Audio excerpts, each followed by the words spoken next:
আর মেয়েদের বলছি, আপনারা যারা এসছেন, আপনার স্বামীর উপার্জন যতটুকু সেই হিসাবে তার কাছে ডিমান্ড করবেন, চাহিদাটা যেন সীমিত হয়। ওই স্ত্রী তো সবচাইতে ভালো, যে স্ত্রীর মধ্যে 3টে গুণ আছে, সেই স্ত্রীটা খাঁটি সোনা। কি বলবো? নাম্বার 1, স্বামী ওই স্ত্রীর দিকে তাকালে স্বামীর মনটা খুশিতে ভরে যাবে। 2 নম্বর হলো স্বামী যেটা আদেশ করে স্ত্রী সেটা পালন করে। 3 নম্বর হলো স্বামী যদি 6 বছর কিংবা 2 বছর 1 মাস 15 দিনের জন্য দেশ কিংবা বিদেশে চলে যায়, স্বামীর সন্তান, স্বামীর সংসার, স্বামীর আসবাবপত্র সবগুলি স্ত্রী নিজে আমানত হিসাবে, দায়িত্ব হিসাবে পালন করবে। এই 3টে গুণ যে স্ত্রীর মধ্যে আছে, সেই স্ত্রী হলো সবচাইতে উত্তম চরিত্রের স্ত্রী। সুবহানাল্লাহ বলুন। আর যাদের বিয়ে হয়নি, বিয়ে করেই সুবহানাল্লাহ বলবেন, তাই তো? আল্লাহ আমাদের ক্ষমা করে দিক, জোরে বলুন আমিন। এবার খাদিজার 2টো স্বামী সব মারা গেল, 4টে বাচ্চা নিয়ে কোথায় যাবে? ছেলে আর বলছে বিয়েই করবো না। 2 বার যখন ডিভোর্স হয়েছে, বিয়ে করার জীবন থেকে পুরো মুছে ফেলে দিয়েছে। মনে রাখবেন, মুসলমানরা কোনোদিন বিশ্ব শাসন করেনি তরবারি দিয়ে, মুসলমানরা কোনোদিন জোর করে কাউকে মুসলিম বানায়নি। মুহাম্মদ ইসলাম কোনোদিন তরবারির ভয়ে দেখিয়ে কাউকে কলেমা পড়তে বাধ্য করেনি। আল্লাহর নবীর ক্যারেক্টার, চরিত্র, সততা, সহানুভূতি, দানশীলতা, পরোপকারিতা, মানুষের পাশে দাঁড়ানো, এই সমাজসেবামূলক কাজ আর ভালো আচরণ দেখে অমুসলিমরা ইসলাম কবুল করেছে। বলুন সুবহানাল্লাহ। আজ ভারতবর্ষের জমিনে হিন্দু হালদার আছে, মুসলিম হালদার আছে, হিন্দু সাপুই আছে, মুসলিম সাপুই আছে, হিন্দু খান আছে, মুসলিম খাঁ আছে, হিন্দু লস্কর আছে, মুসলিম লস্কর আছে। আছে না? আছে না ভাই? এটা কি করে হলো? এক সময় ভারতবর্ষের জমিনে আমাদের বাপ ঠাকুরদা যারা ছিল নিচু শ্রেণীর অমুসলিম, তাদের উপরে উঁচু শ্রেণীর ব্রাহ্মণেরা যখন প্রচন্ড নির্যাতন করত, তখন ভারতবর্ষের জমিনে সুফিরা আসলেন, খাজা মঈনুদ্দিন চিশতি আসলেন, এরকম আল্লাহওয়ালা ব্যক্তিরা বললেন যে আমরা মুসলমানরা হলাম ভাই ভাই, একই প্লেটে খাবো, একই মসজিদে নামাজ পড়বো, একই বিছানায় ঘুমাবো, একই সঙ্গে চলাফেরা করব, আমাদের মধ্যে উঁচু নিচু কোনো কাস্ট নাই, আমাদের মধ্যে সাদা কালো নাই। একদম সবচাইতে কালো মানুষ, একদম 4.5 ফুট ওজন, নাকটা ভোঁতা, মাথার চুলগুলো কোঁকড়ানো, ঠোঁটগুলো ঝোলা, দেখতে আগলি কুৎসিত, কণ্ঠটা ভালো না, ওই ব্যক্তি যদি নামাজে ইমামতি করে আর তার কোরআন যদি সহি হয়, বিশুদ্ধ তেলাওয়াত করতে পারে, ওর পিছনে সাদা চামড়ার মানুষ, 5 কোটি টাকার মানুষ, নেতা, মন্ত্রী, এমএলএ, এমপি, মুখ্যমন্ত্রী, তারা ওই ছোট কালো গোঁজা, চুল কোঁকড়ানো, কুৎসিত ওই ইমামের পিছনে নামাজ পড়তে বাধ্য। আজও বাংলাদেশে নয়, বরং আমেরিকার জমিনে সাদা এবং কালোর পার্থক্য আছে। আর মুহাম্মদ ইসলাম সর্বপ্রথম সাদা কালোর পার্থক্য কি করলেন? মদিনার মসজিদে যে আরবের মানুষগুলো চাঁদের মতো, আবু বকর সিদ্দিক চাঁদের মতো, ওমর ফারুক চাঁদের মতো, উসমান গনি চাঁদের মতো, হযরত আলী চাঁদের মতো চেহারা, আবু বকর সিদ্দিক, আবু হুরায়রা, এই সমস্ত নবীর সাথীরা, সাহাবারা চাঁদের মতো চেহারা। নবী কাউকে মদিনার মুয়াজ্জিনের পদটা দিলেন না। কাকে দিলেন? ফোনগুলো ঝোলা, বেটে, চুল কোঁকড়ানো, এসছে কোত্থেকে? হাবসা, আবিসিনিয়া থেকে। হযরতে বেলালকে, কালো কৃষ্ণবর্ণের মানুষ, তাকেই মদিনার মসজিদের শ্রেষ্ঠ একটা পদ মুহাম্মদ সাল্লাল্লাহু নিজে হাতে দিয়ে দিলেন। সুবহানাল্লাহ বলতে ইচ্ছা করে না? আজ তুমি কালো মেয়ে দেখলে ঘৃণা করো, তাই না? কি গো, কালো মেয়ে, এ বাবা ক্লাসটা বন্ধ কর, আমার চোখটা কানা করিস না, এমনি এমনি এমনি সাবধান, আর ক্যামেরা করতে হবে না বাবা, যেটা বলছি শোন। বাচ্চাদের হাতে মোবাইল মানে ভয়ঙ্কর জিনিস। কি গো, দেবেন না, দেবেন না, জ্বলিয়ে দেবে। হ্যাঁ, যাই হোক শুনুন, সাদা কালো বলতে ইসলামে কিচ্ছু নাই, ইসলামে কোনো ভেদাভেদ নাই। নেতা, মন্ত্রী আর তার ড্রাইভার যদি নামাজ পড়তে দাঁড়ায়, ড্রাইভারের পা মন্ত্রীর পায়ের সঙ্গে লাগলে নামাজের অবস্থায় কোনো পাপ নাই।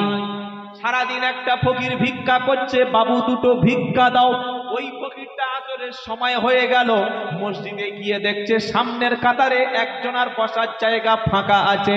ফকির সাহেব ব্যাগটা মসজিদের বাইরে রেখে ওই জায়গায় বসে গেল। আর এই গ্রামের প্রধান কিংবা সবচাইতে দামি শিক্ষিত, সবচাইতে ফেমাস ব্যক্তিটা মুসলমান, সে যদি মসজিদে নামাজ পড়তে যায়, ফকিরকে গিয়ে বলবে, এই ওঠ, পিছনে যা, আমি সামনে যাব, তুই আমার পিছনে দাঁড়াবি, এটা বলার অধিকার আছে? আমি জিজ্ঞাসা করছি, নেই নেই নেই। সেই ধর্মের নাম হলো ইসলাম।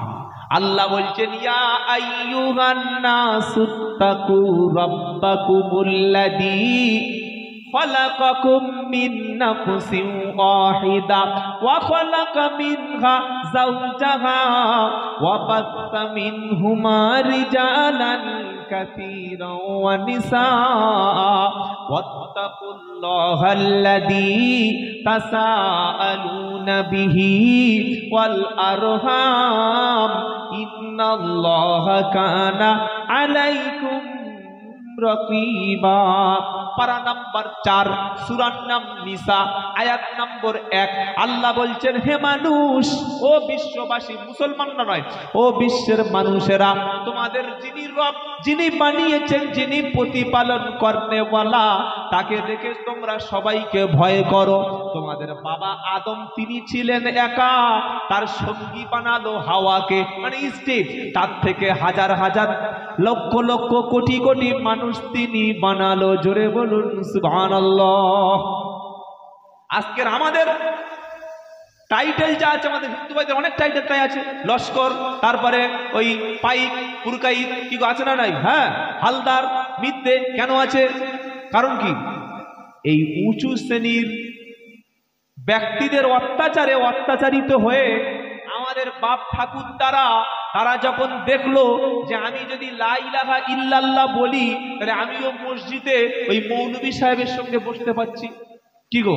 হ্যাঁ, ইমাম সাহেব যে খানজায় যে প্লেটে খাচ্ছে, আমিও তার সঙ্গে বসে খেতে পাচ্ছি।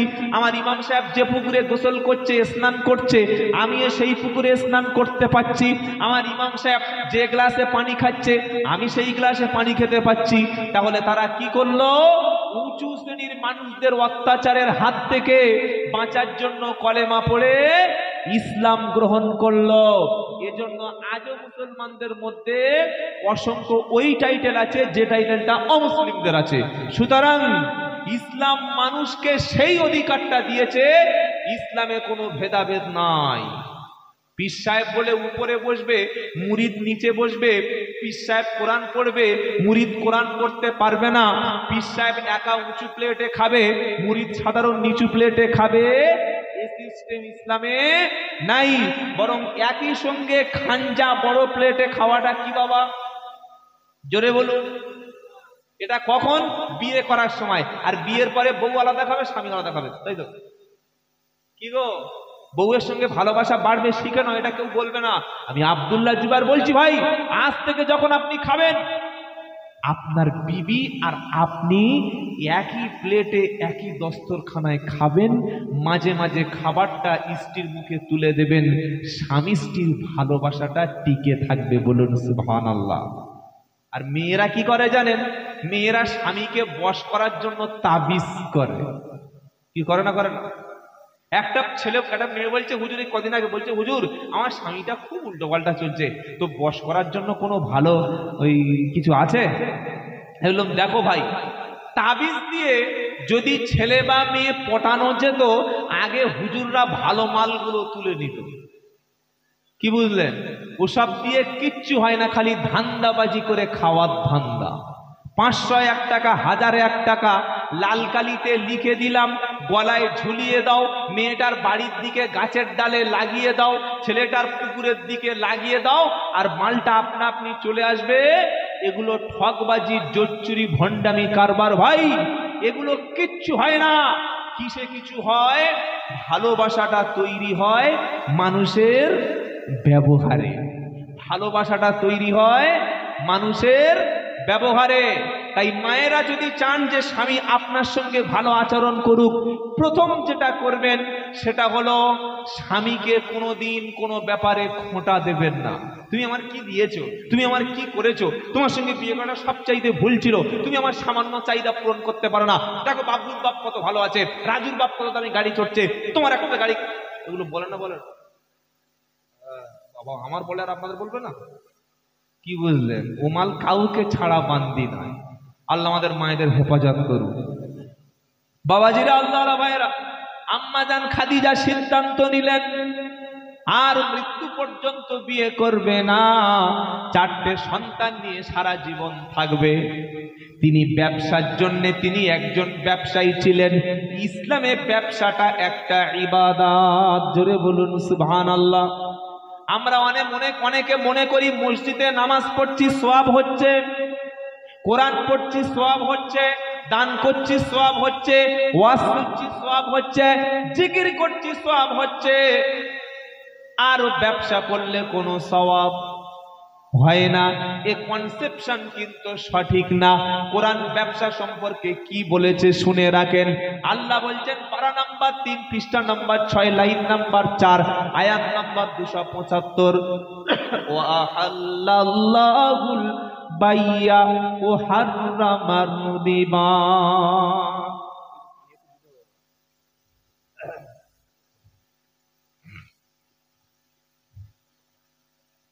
আপনারা কষ্ট পাচ্ছেন না তো? কটা বাজে? ও সময় তো হয়ে এসেছে। একটু বলবো নাকি? আল্লাহু আকবার। আপনাদের ভালো লাগছে, পরিবেশটা খুব সাজিয়েছেন। আল্লাহ আপনাদের কবুল করুক, সকলে বলুন আমিন। আমরা শুনবো, শিখবো, আমল করবো, বলুন ইনশাআল্লাহ। ব্যবসা সম্পর্কে ইসলাম কি বলছে? যারা যুবক এসছেন ভাই, আপনারা একটা ছোটখাটো ব্যবসা হলেও করবেন। একটা কাপড়ের ব্যবসা, একটা জুতার ব্যবসা, যে কোনো একটা ছোট ঘুগনি বিক্রি করেন, একটা যে কোনো মশলা মুড়ি বিক্রি করেন, কি গো, হ্যাঁ, যে কোনো একটা ব্যবসা। আপনি একটা ইট ভাটার কাজ করলেন, কোনো একটা লেবার, যে কোনো কাজ আপনি করবেন, কাজ করে খাওয়াটা হলো ইবাদত। বলুন সুবহানাল্লাহ। পৃথিবীতে এমন একজন নবী ছিলেন না যে নবী বসে থাকতেন আর নবীর ভক্তরা নবীর বাড়িতে গিয়ে মাংস, কেউ মাছ, কেউ সবজি, কেউ চাল, কেউ ডাল, কেউ টাকা, কেউ পয়সা, হে নবী আপনি খান, এরকম সিস্টেম নবীদের ছিল না। সব নবী কাজ করে খেয়েছেন। কেউ চাষ করেছেন, কেউ লোহার কামার ছিলেন, কেউ রাজমিস্ত্রি ছিলেন, কেউ ছুতোর মিস্ত্রি ছিলেন, কেউ কাপড় সেলাই করতেন, কেউ ছাগল চড়াতেন। প্রত্যেকটা নবী কাজ করে খেয়েছেন। বলুন সুবহানাল্লাহ। আল্লাহ কি বলছেন? ও আহাল্লাল্লাহুল বাইয়া ও হাররামার রিবা। আল্লাহ বলছেন ব্যবসা করেছি হালাল, সুদকে করেছি হারাম। ব্যবসা কি? জোরে বলেন। হালাল। মসজিদে নামাজ যখন হয়ে গেছে, নামাজ পড়ার পরে আপনি চুপচাপ বসে বসে আল্লাহ আল্লাহ আল্লাহ আল্লাহ আল্লাহ, 3 ঘন্টা হয়ে গেল, বলছে আল্লাহ খাবার কই? 5 মিনিট পরে উপর থেকে পার্সেল হয়ে আপনার মটন বিরিয়ানি মসজিদে নেমে আসবে, তাই তো নাকি? আর এই যে আল্লাহ বলে খাবার দেবে না, এই সিস্টেম কিন্তু ইসলাম না যে আপনি আল্লাহ আল্লাহ করবেন আর আসমান থেকে পার্সেল হয়ে খাবার আসবে। তাহলে ইসলাম কি বলল? ব্যবসা হালাল, সুদ। জোরে বলুন। ব্যবসার ফর্মুলা কোরআন বলছে কি? ফাইদা কুদিয়াতিস সালাতু ফান্তাশিরু ফিল আরদ ওয়াবতাগু। এই বক্সটা একটু সাউন্ড, এইটা একটু বাড়ানো হবে। হ্যাঁ, শুধু এইটা একটু বাড়ালে হবে। ফাইদা কুদিয়াতিস সালাতু ফান্তাশিরু ফিল আরদ ওয়াবতাগু মিন ফাদলিল্লাহ ওয়াযকুরুল্লাহা কাসীরান লাআল্লাকুম তুফলিহুন। 28 নম্বর পারা 13 নম্বর পৃষ্ঠা 4 নম্বর লাইনে 10 নম্বর আয়াত, সূরার নাম জুমা। ইয়া আইয়ুহাল্লাযীনা আমানু ইযা নুদিয়া লিস-সালাতি মিন ইয়াউমিল জুমআতি ফাসআউ ইলা যিকরিল্লাহ। তার বাংলা কি? ও ঈমানদারেরা, যখন জুমার দিনে মসজিদে আজানের জন্য ডাকা হয় তখন কাজ বন্ধ করে ব্যবসা বন্ধ করে মসজিদে নামাজের জন্য চলে এসো। ফাইদা কুদিয়াতিস সালাত, আর নামাজ যখন কমপ্লিট হয়ে গেল তারপরে কি গো, ফাইদা কুদিয়াতিস সালাতু ফান্তাশিরু ফিল আরদ, নামাজ যখন হয়ে গেল আর মসজিদে বসে থাকলে চলবে? জোরে বলো। আল্লাহ বলছে মসজিদে বসে থাকলে আর চলবে না।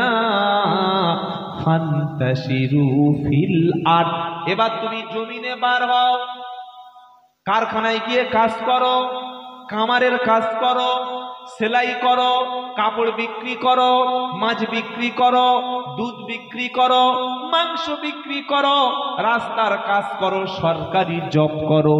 নামাজ হয়ে যাওয়ার পরে কিন্তু আর মসজিদে বসো না, জমিনে সব জায়গায় কলকারখানায় কাজ খুঁজে বেড়াও।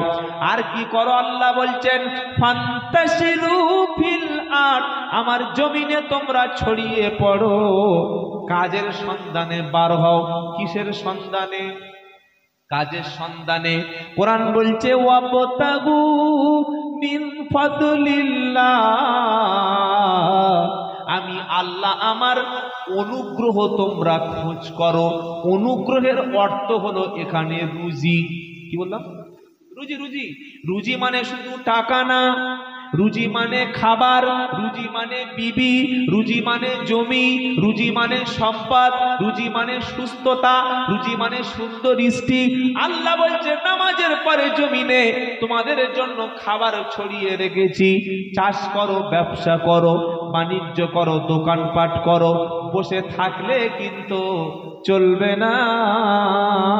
আর কাজ করার ফাঁকে ফাঁকে আমি আল্লাহর স্মরণ জানো তুমি নিজের থেকে সরিয়ে দিও না। কাজ করবে, কাজের সময় আমি আল্লাহ আমার স্মরণ করবে তুমি। কাজ করতে করতে তোমার মাথা থেকে যেন আল্লাহর চিন্তা বাদ। জোরে বলো। তুমি জমি যখন চাষ করবে, জমিটা যখন পরের জমি, নিজের বলে আল ফেলে চাষ করবে না।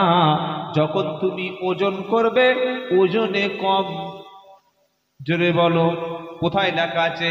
ফাওয়াইলুল লিল মুতাফফিফিন আল্লাযীনা ইযা কাতালু আলান নাসি ইস্তাওফুন ওয়া ইযা কালুহুম আও ওয়াজানুহুম ইখসিরুন আলা ইয়াযুন্নু উলাইকা আন্নাহুম মাবসুন। আল্লাহু আকবার।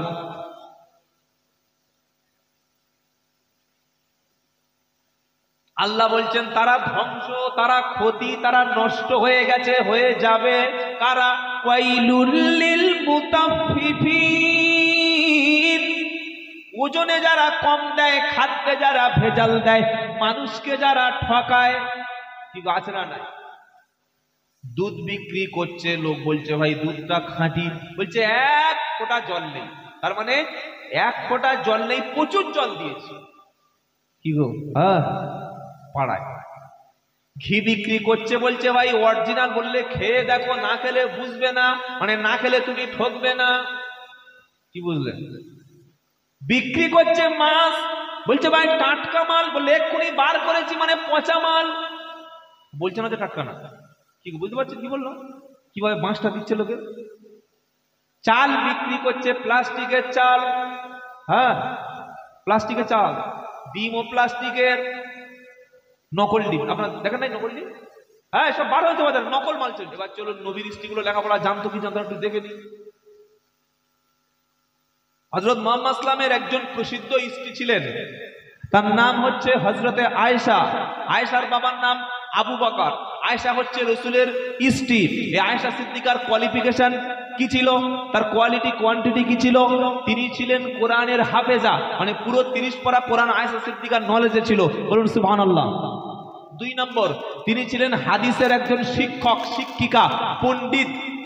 2200 10টা হাদিস মানে রসুলের কথা, রসুলের কাজ, রসুলের বাণী, এগুলো আয়েশা সিদ্দিকা রসুলের স্ত্রী বর্ণনা করতেন। 3 নাম্বার তার কোয়ালিটি ছিল পর্দার আড়াল থেকে অসংখ্য সাহাবাদের কোনো সমস্যা হলে রসুলের স্ত্রী আম্মাজান আয়েশা সিদ্দিকার কাছে গিয়ে জিজ্ঞাসা করতেন যে হ্যাঁ আমাদের মা, এই বিষয় তো আমরা বুঝতে পারছি না, কি করব, আপনি কি বলছেন, আপনার কাছে কি সলিউশন আছে। সঙ্গে সঙ্গে আয়েশা সিদ্দিকা কুরআন এবং হাদিস থেকে তাদের দিক নির্দেশনা দিতেন। বলুন সুবহানাল্লাহ। আপনি ভালো করেই ভাবতে পারছেন যে আজ থেকে 300 বছর আগে যেখানে মেয়েদের শিক্ষার কোনো প্রশ্নই তুলতো না, অনেকে বলে বেগম রোকেয়া মুসলিম মহিলাদেরকে লেখাপড়া শিখিয়েছে, যে সময় মুসলিম মহিলাদেরকে বাড়ি থেকে স্বামী বার হতে দিত না, ভাই বার হতে দিত না, কেউ বার করতে দিত না।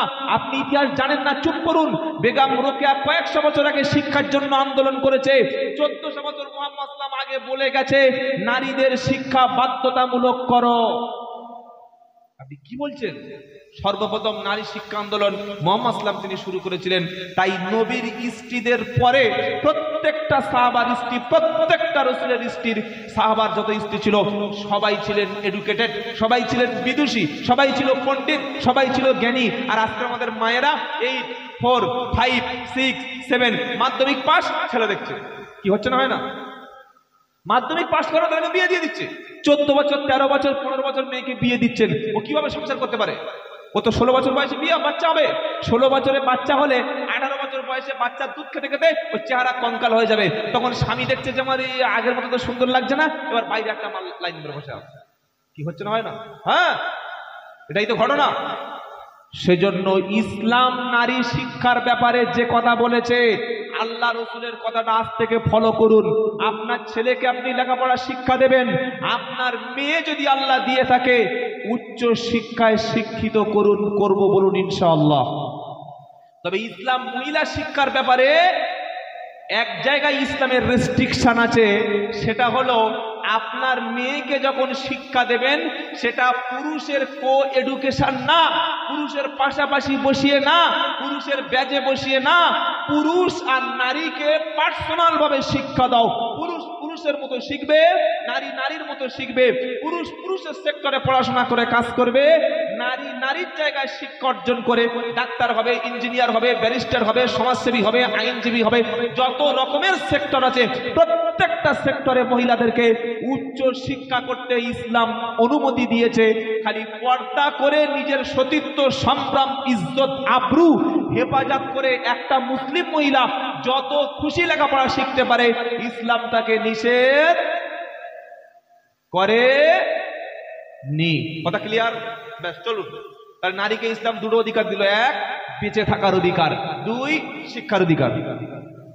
3 নম্বর হলো, আপনারা সকলে জানেন যে আমাদের ভারতবর্ষে ছিল এক সময় বিধবা বিবাহ। মানে কি? মানে কোন নারী যদি বিধবা হয়ে যায়, স্বামী মারা যায়, সেই নারীর বয়স 18 হোক, 20 হোক, 25 হোক, 30 হোক, 40 হোক, 50 হোক, ওই নারীটা আর জীবনে বিয়ে করার কোনো অধিকার ছিল না। ঈশ্বরচন্দ্র বিদ্যাসাগর 1856 সালে ঈশ্বরচন্দ্র বিদ্যাসাগর তিনি কয়েক দশক ধরে প্রচেষ্টা করলেন যে ভারতবর্ষের একটা নারী, একটা বোন যদি স্বামী বিধবা হয়ে, স্বামী মারা যায়, এই মহিলাটা কেন বিয়ে করবে না, তার দায়িত্ব কে নেবে? তিনি আন্দোলন করলেন, তিনি প্রচেষ্টা করলেন, আইনে পরিণত হয়ে গেল ভারতবর্ষের আর কোনো নারী স্বামী মারা গেলে সে পূর্ণ বিয়ে করার অধিকার পাবে। এটা আপনারা জানেন না? জানেন না? বিধবা বিবাহ আইন প্রবর্তন করেন কে? আইনে পরিণত করেন এবং আইনের পাশ করানোর জন্য যিনি চেষ্টা করেছিলেন তিনি আর কেউ নয়, এই আমাদের ভারতবর্ষের মেদিনীপুরের সন্তান, তার নাম হলো ঈশ্বরচন্দ্র বিদ্যাসাগর। আমরা স্যালুট করি, তাকে সম্মান জানাই। কিন্তু বিদ্যাসাগর মহাশয় অনেক বড় কাজ করেছিলেন। সেদিন থেকে ভারতবর্ষের জমিনে আর কোন নারী বিধবা হয়ে গেলে সে আর বিয়ে না করে একাকী ফকিরের মতো মানুষের কাছে হাত পাতবে, হোটেলে কাজ করবে না, তার দেহটা, তার যৌবনটা, তার রূপটা কুকুর পাগলের মতো ছিঁড়ে ছিঁড়ে খাবে, এটা থেকে তিনি বাঁচিয়েছিলেন। চলুন মুহাম্মদ ইসলামকে প্রশ্ন করি, হে আমাদের ইসলামের নবী, হে আমাদের নেতা, হে আমাদের লিডার ঈশ্বরচন্দ্র বিদ্যাসাগর, তিনি তো করলেন কি? নারীকে স্বামী মারা গেলে বিধবা বিবাহ আইন পাশ করলেন। আপনি কি করেছেন বলুন? কি একটা কলেজের ছেলে, একটা মুসলিম ছেলে, একটা হিন্দু ছেলে, একটা খ্রিস্টান ছেলে, মুসলিম ছেলের কাছে প্রশ্ন করার অধিকার আছে না নাই? তাদের বলুন। আপনাদের কোনো রেসপন্স নাই, আমার কথা বুঝতে পারছেন না? বুঝতে পারছেন না? আছে? কি উত্তর দেবেন? তখন বলে দাঁড়া ইমাম সাহেবের কাছে ফোন করি। একটা অমুসলিম ছেলে বলছে, ভাই আব্দুল্লাহ বা ভাই ইব্রাহিম বা ভাই সাইফুল্লাহ, তুই তো মোল্লার বেটা, মুসলমানের ছেলে, ঈশ্বরচন্দ্র বিদ্যাসাগর তো বিধবা আইন চালু করে প্রত্যেকটা মহিলাদেরকে এবার স্বামী মারা গেলে বিয়ে করার অনুমতি দিয়েছে, তো তোদের মোহাম্মদ আসলাম বিধবা কি করেছে বল। ইমাম সাহেব ফোন করি, ফোন করেছে, হ্যালো আসসালামু আলাইকুম হুজুর। বলে কি? বলে আচ্ছা মোহাম্মদ আসলাম বিধবা আইন পাশ করেছে। বলছে তুই কি খ্যাপা না পাগলা না গাঁজা গাঁজা খাস? রাখ ফোনটা, বলে ফোন কেটে দিল। তখন বলছে তাহলে মোহাম্মদ আসলাম কিছু করতে পারেনি? কি তার মাথার ভিতরে প্রশ্ন আসবে না আসবে না? বিদ্যাসাগর মহাশয় তিনি বিধবা আইন পাশ করলেন, আর মোহাম্মদ আসলাম খালি কি করলেন? 9টা বিয়ে করলেন। প্রশ্ন করছে, বললে সব বনাস, তাহলে মোহাম্মদ আসলাম কিছু করতে পারেন? বলে না, অভিশাপ প্রশ্ন করো না। ইমাম সাহেব তারপরে বলছে, বাবা তুমি আমার ফোন করে জিজ্ঞাসা করছিলে কেন যে বিদ্যাসাগর এই করেছেন, মোহাম্মদ আসলাম কি করেছে? তুমি জানো নবীকে এসব বিষয়ে বলা যায় না? খবরদার রকম কথা নবী সম্পর্কে জিজ্ঞাসা করো না। এটা বললে আপনার ছেলে নাস্তিক হবে, বেঈমান হবে, কাফের হবে, সেই ইসলামকে নিয়ে প্রশ্ন করতে শিখবে। আপনি কি করবেন? সঙ্গে সঙ্গে উত্তরটা নিয়ে নিন। উত্তর দেবো? হ্যাঁ বানাটা বলবেন তো। আরবের যুগে স্বামী মারা গেলে বিয়ে করা দূরের কথা, ওই নারীকে সমাজ থেকে 300-200 কিলোমিটার দূরে রাখা হতো, ওকে বাড়িতে তুলে আনা হতো না। যদি কারোর স্বামী মারা যেত, সমাজ তাকে বলতো মহিলাটা অপয়া, সমাজ তাকে বলতো মহিলাটা হতভাগিনী, লক্ষ্মী ছাড়া, কি গো কপাল খারাপ। আল্লাহর নবী সাল্লাল্লাহু আলাইহি সাল্লাম জীবনে প্রথম যে বিয়েটা করেছিলেন, নারীটার নাম হলো খাদিজা। কি নাম বললাম? খাদিজা। মুহাম্মদ সাল্লামের বয়স তখন 25 ইয়ার্স, মানে প্রায় বুড়ো হয়ে গেছে, তাই তো নাকি? কি বলছেন আপনারা? 25 মানে কত? টকবক টকবক করছে, ইয়াং ব্লাড। আর সবচাইতে সৌন্দর্য, সবচাইতে তার মানে এমন পাওয়ারফুল পুরুষ, এমন একজন সুন্দর অবয়ব চেহারার মানুষ, মক্কার বড় বড় বীরেরা মুহাম্মদ ইসলামের সঙ্গে কেউ কুস্তিতে মল্ল লড়াই করে পারেনি, বলুন সুবহানাল্লাহ। এত সুন্দর পুরুষ, যুবক, টকবকে যুবক। এই 25 বছরের যুবক বিয়ে করার দরকার ছিল 18+, 19+, 20+ মহিলা, তাই তো নাকি? আপনাদের এই গ্রামটার নাম কি জানো? মহেশগঞ্জ, এই মায়াপুর এই এলাকার কোন যুবককে যদি বলি ভাই তোমার বয়স কত, বললে 25। একটা মেয়ে দেখেছি বিয়ে করবে, মেয়েটার বয়স 40, আগে দুটো স্বামী মারা গেছে আর মেয়েটা 4টে বাচ্চা আছে, এমন জোরে একটা থাপ্পড় মারবে না, 4টে দাঁত একবার ঝরঝর করে পড়ে যাবে। কি বলছেন বুঝতে পেরেছেন?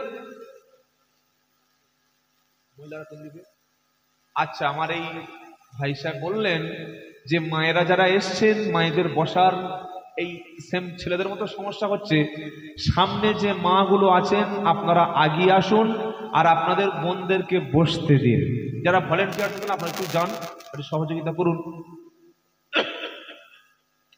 আমার প্রিয় ভাইরা, আল্লাহওয়ালা ভাইরা, দিনী ভাইরা, তো একটা 25 বছরের যুবক আপনাদের পাড়ায় যদি কেউ থাকে, এখন বিয়ে করেনি না, ওকে যদি জিজ্ঞাসা করেন এটা মেয়ে দেখে চিন্তার জন্য, জানিস দেখি ছবিটা, দেখি ছবিটা দেখাও, ছবিটা দেখালো, বয়স 40,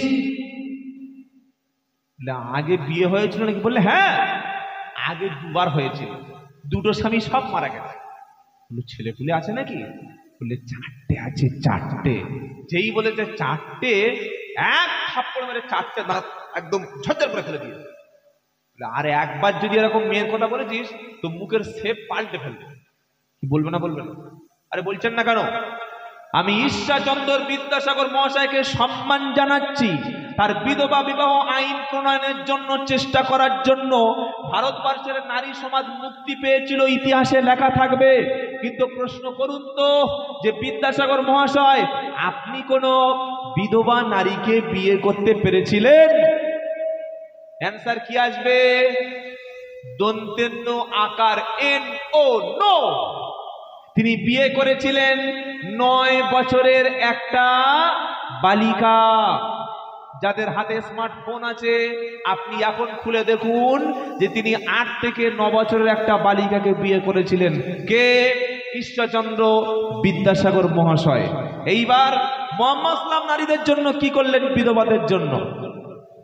খাদিজা ছিলেন এমন একজন নারী যার প্রথম স্বামীর নাম হলো আবু হালা। প্রথম স্বামী মারা গেল, দুটো বাচ্চা রেখে চলে গেল। খাদিজা সিদ্ধান্ত করলেন, আমার প্রচুর সম্পত্তি আছে, বাপেরও সম্পত্তি, জমি জায়গা, ব্যবসা, এগুলি দিয়ে সারা জীবন আমি সংসার চালাবো, আর দ্বিতীয় বিয়ে কখনো করব না। আর একটা ভালো ছেলে পেল, তার নাম হলো হিন্দা। এই রকম ছেলের সঙ্গে আবারও খাদিজা নতুন করে পুনরায় বিয়ে করলো। আল্লাহ তাআলা দ্বিতীয় স্বামীর গর্ভে, খাদিজার গর্ভে আবার দুটো বাচ্চা দিল। তাহলে হয়ে গেল কটা? বাচ্চা হলো 4টি, স্বামী হলো, যদি বলো, বাচ্চা হলো 4টি। এই সোনামণি কথা বলো। এরা বসে আছে, ভাগ্য ভালো, এই সমস্ত ছেলেরা এখন ফ্রি ফায়ার চালাচ্ছে।